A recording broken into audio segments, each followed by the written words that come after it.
Umali. At yan po mga balitang aming tinutukan sa nakalipas na 24 oras. Maraming salamat po sa inyong pagtitiwala sa ngalan po ng ating magigiting at matatapang na mga kapusong mamahayag.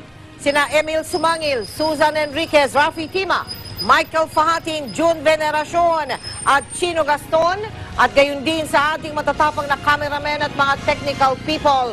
Maraming salamat po sa inyo at syempre si Mike Enriquez.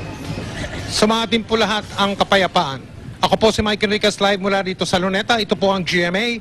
Walang kinikilingan, walang pinoprotektahan, walang kasinungalingan. Serbisyong totoo lamang at dahil hindi natutulog ang balita. Nakatutok kami 24 oras.